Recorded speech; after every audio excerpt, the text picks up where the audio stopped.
Steve Harvey arrived at the television studio early that morning, like he did most days. He had been hosting his talk show for years, and the morning routine was familiar and comfortable. He would arrive, get coffee from the staff break room, review his notes for upcoming interviews, and prepare mentally for another day of conversations with interesting people. But on this particular morning, something different was about to unfold that would change everything about how he understood the value of hard work and sacrifice and the hidden dreams of ordinary people. As Steve walked through the long hallways of the studio toward his private dressing room, he noticed Marcus, one of the cleaning crew members, pushing a cart loaded with cleaning supplies and empty trash bins. Steve had seen Marcus around the studio many times over the years. Marcus came in early every morning, often arriving before 5 o'clock, when the studio was still dark and empty. Marcus worked diligently and methodically to keep the studio clean, organized, and presentable for the day's productions. Marcus was always polite and respectful to everyone, always had a genuine smile for people he passed, and always seemed to move through the studio with quiet dignity, despite his humble position as a custodian and maintenance worker. But this particular morning, Steve noticed something extraordinarily different about Marcus. He was humming, not just any casual humming, but humming what sounded like a sophisticated classical piece. The melody was complex and sophisticated and remarkably beautiful, and it seemed to pour out of Marcus naturally and effortlessly, suggesting deep familiarity and technical knowledge. Steve paused in his tracks and listened carefully to the melody. The humming continued, and Steve found himself drawn to it powerfully. He recognized the piece immediately. It was Debussy's Clair de Lune, one of the most technically challenging and emotionally profound piano compositions ever written. Steve felt compelled to approach Marcus. Why would a cleaning crew member be humming Debussy, one of the most sophisticated classical composers, at 6 o'clock in the morning, while pushing a cart full of mops, brooms, and cleaning supplies? Steve engaged Marcus in conversation, complimenting him on his humming and asking where he had learned such sophisticated and refined music. Marcus seemed embarrassed at first, almost uncomfortable being asked about it.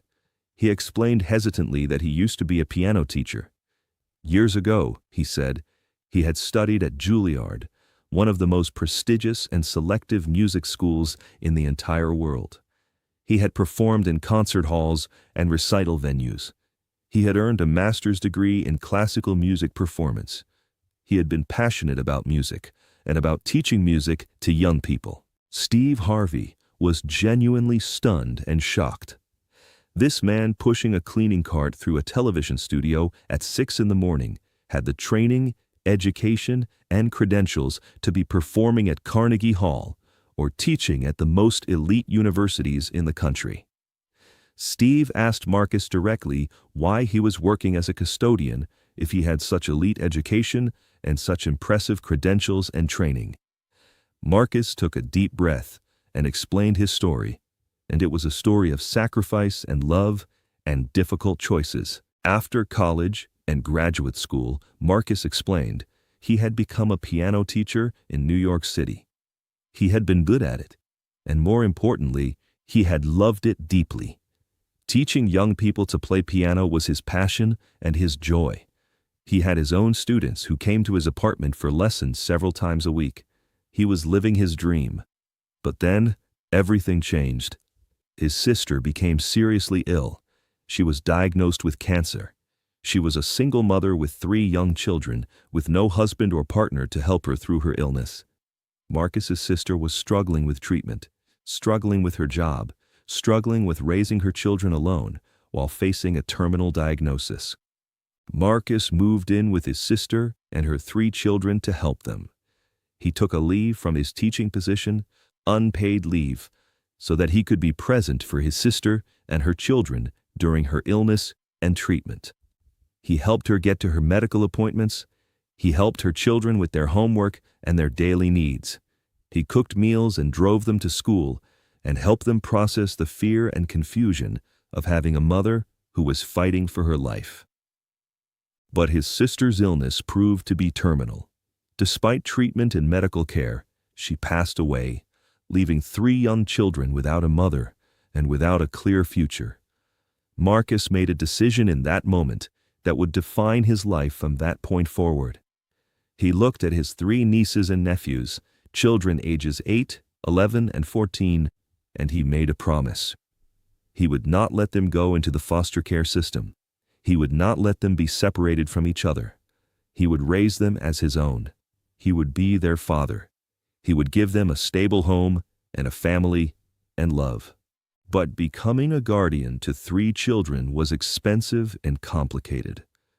Being a full-time piano teacher did not provide enough income or financial flexibility to raise 3 children alone while supporting them through school. Marcus had to make another difficult choice. He left his teaching career behind. He found work as a night custodian at the television studio where he still works today. The job had steady, reliable hours. The job provided good health insurance benefits for his 3 children. The job paid enough to keep them housed and fed and clothed and cared for. The job allowed him to be home during the day when his children came home from school. His teaching career, his performing career, his musical aspirations became his past. His nights were spent cleaning studios and offices and bathrooms and hallways. His days were spent being a father to his 3 nieces. He helped them with their homework every afternoon. He made sure they ate healthy meals and did their chores. He attended their school events and their soccer games and their recitals. He sacrificed his own dreams and his own passions so that 3 children would have stability and security and love, and a real home where they felt wanted and cared for. But Marcus still played piano. Despite everything, despite his night job and his day responsibilities as a father, he still played music. He had managed to purchase an old used upright piano from a seller online several years ago. It was not beautiful, and it had some keys that stuck occasionally, but it was still a piano. The piano sat in his living room in his modest apartment. On weekend mornings, early before his children woke up at 7 or 8 o'clock, Marcus would sit at that piano and play for an hour or 2. He would play Debussy and Chopin and Bach and Beethoven. He would play the pieces he had studied at Juilliard. He would play the pieces he had loved to teach his students. He would play new compositions he was learning, and he would keep the music alive in his heart and in his hands, even as his days were spent cleaning bathrooms and emptying trash cans and mopping floors. The joy of music sustained him. Even though he was no longer a professional musician, even though he was working as a custodian instead of teaching at a university, the music was still part of him. And as he cleaned the studio in the early mornings before anyone else arrived, he would hum the pieces he loved, the classical melodies that had defined his education and his early career. Steve Harvey was profoundly moved by Marcus's story. He felt something shift inside him as he listened. He told Marcus immediately that he wanted to do something special. He wanted to tell Marcus's story on his talk show. He wanted the world to know that there was a man with a Juilliard education working as a custodian because he loved his family more than he loved his career. He wanted the world to see and recognize the quiet sacrifices that people make every day, the sacrifices that go unnoticed and unappreciated. He wanted to celebrate Marcus's dedication and his love and his dignity in doing work that most people would consider beneath someone with his education and credentials. Marcus was hesitant at first. He did not want to be the center of attention. He did not want to be a curiosity or a spectacle. He did not want his children to feel that their father was being exhibited or pitied. But Steve convinced him. Steve told him that his story mattered deeply. His sacrifice mattered. His choice to prioritize his family over his career mattered. His children needed to know and understand how much he loved them, and the world needed to know that there are heroes among us who make quiet sacrifices every single day without seeking recognition or reward. The next day, Marcus sat on Steve Harvey's talk show. He sat in front of the cameras and told his story to a national television audience of millions of people. He talked about his education at Juilliard and his early dreams of becoming a concert pianist and a music teacher. He talked about his sister's illness and her death. He talked about becoming a guardian to 3 children who had lost their mother. He talked about choosing them over his career. He talked about the late-night shifts cleaning studios while most people were sleeping at home. He talked about waking up early to help them get ready for school. He talked about attending their school events. He talked about the piano in his living room and the music he played on weekend mornings. When Marcus finished telling his story, there was complete silence in the studio. Not a single person moved or spoke. The entire audience was crying, their faces filled with emotion and respect and admiration. Steve Harvey had tears streaming down his face. He was visibly moved by the authenticity and courage of Marcus's story. The camera operators had to wipe their eyes. The producers in the control room were crying. People across America watching at home on their televisions and computers were crying in their living rooms and their workplaces. Steve did something that he had never done before on his show in all his years as a host. He announced that he had contacted several of the most prestigious music schools and universities in America. He had told them Marcus's story. He had sent them information about his education and his background. Every single one of them wanted to offer Marcus a position. They wanted him to teach at their institutions.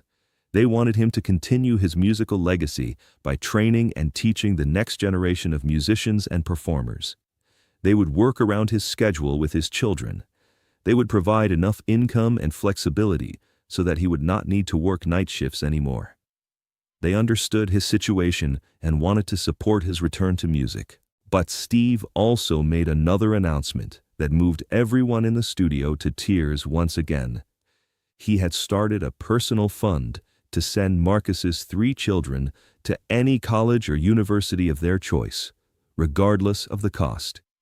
A group of wealthy individuals and corporations, deeply moved by Marcus's story, had come forward and pledged significant amounts of money to fund the complete educations of all 3 children.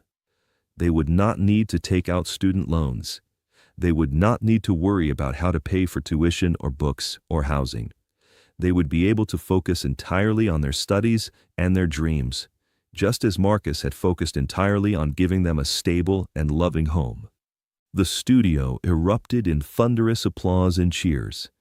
Marcus was crying, overwhelmed by the generosity and the recognition.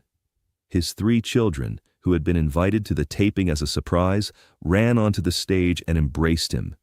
They held their father, crying together with joy and overwhelming gratitude and deep love.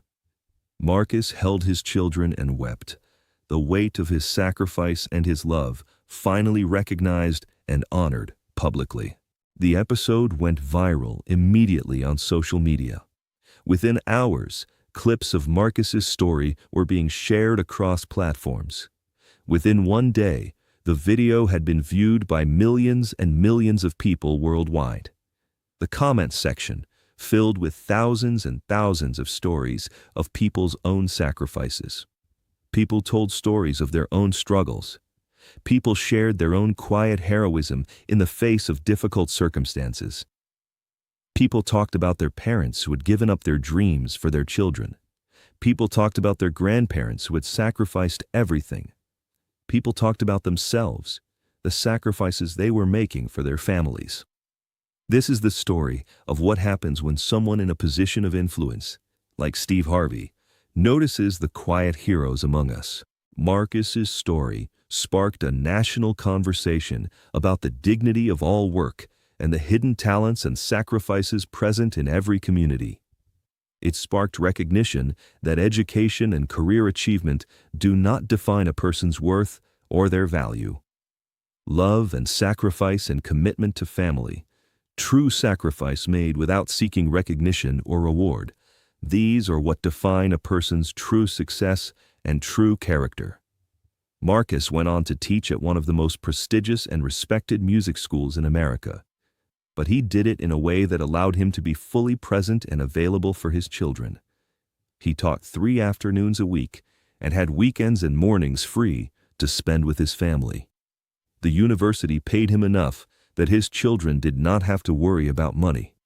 His 3 children were admitted to top universities on full-ride scholarships, equipped with the resources and the confidence to pursue their own dreams and aspirations. The oldest child, his niece Maria, went on to study music at Juilliard, following in her uncle Marcus's footsteps.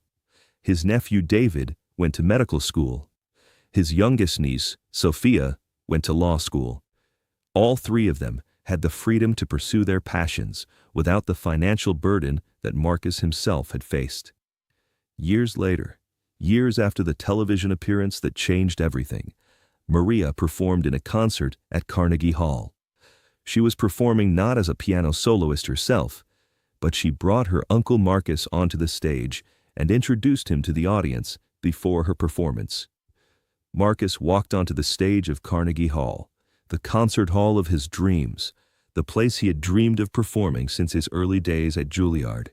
Marcus performed a piece that he had written himself, a composition that he had been working on for years.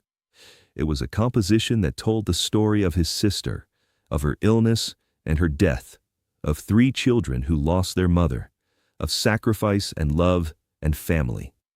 The piece was called For Those Who Remain. It was beautiful and heartbreaking and hopeful all at once. As Marcus played, there was not a dry eye in the concert hall.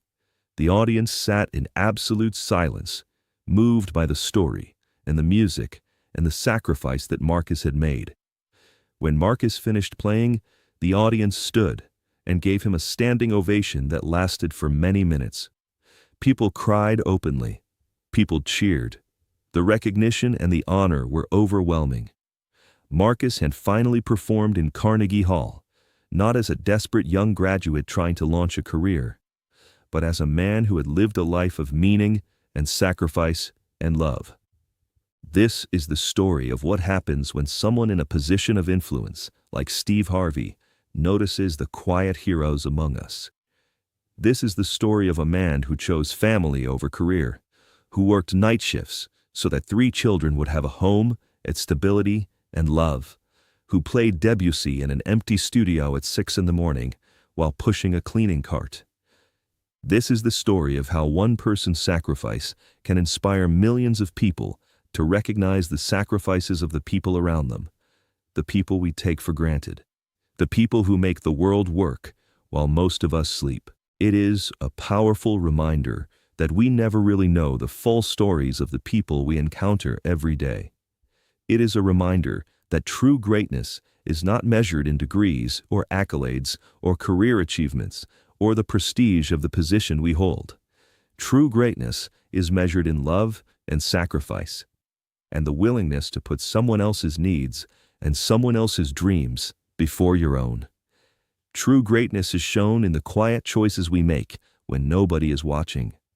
Marcus's story reminds us that there are heroes among us, and they are often the people we overlook, the people we do not see, the people who work quietly in the background, making a difference in the lives of the people they love. And that is the message that Marcus's story sends to us all today. When we look closer at the people are.